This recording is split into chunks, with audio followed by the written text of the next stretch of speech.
Our planet is a big place. It houses well over 7 billion people, but some of those people feel like they're the only one.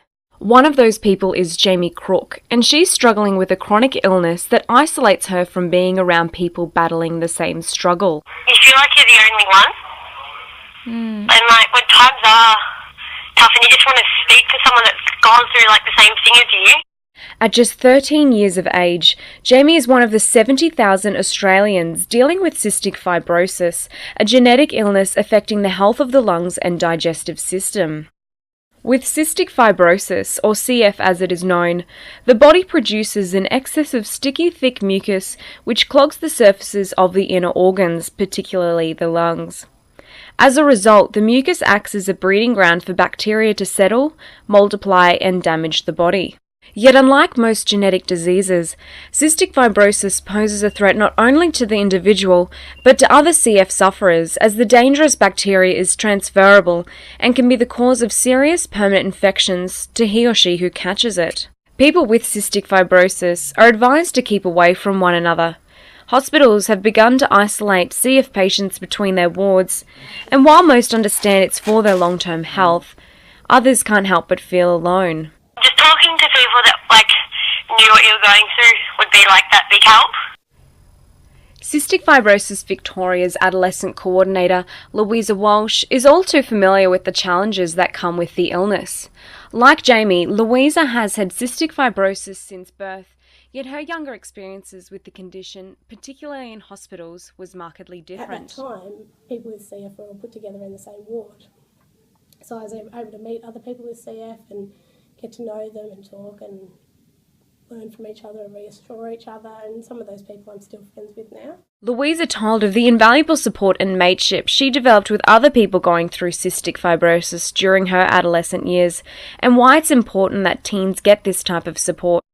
If you've never met someone else with CF, I think that is still a really important connection to make, because it's someone who just implicitly understands what's going on for you. So you don't have to explain things, you don't have to, tell them what you have to do every day. It's just that they get it, and you can sort of share things on a different level. With this in mind, Louisa and the team at Cystic Fibrosis have decided it's time that young people get the support that they need.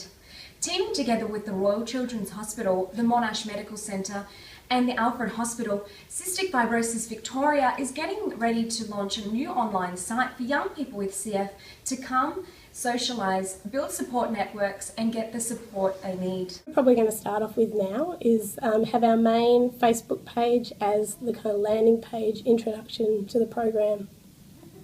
And I'm going to be working with a social media consultant to then develop forums that will be password protected and moderated. But again, it's a really safe online space where young people with CF can come, share their experiences, talk about the things that worry them and get advice. I'm also looking to train up some older peer moderators, so 18 to 25-year-olds with CF, to come on and be the moderators of those spaces so they can share advice and make sure that it's all kept safe and positive. Jamie said it's now more than ever that she would use an online space.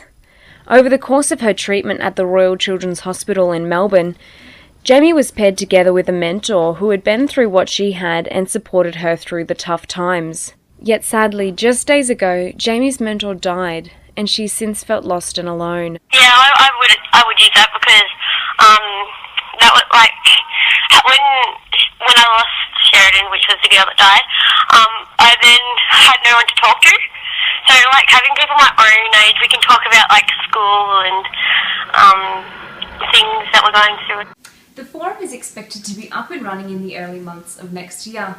Louisa and the team at Cystic Fibrosis Victoria want most that young people feel supported through their journey with CF, so are looking toward providing teleconferencing features in the future.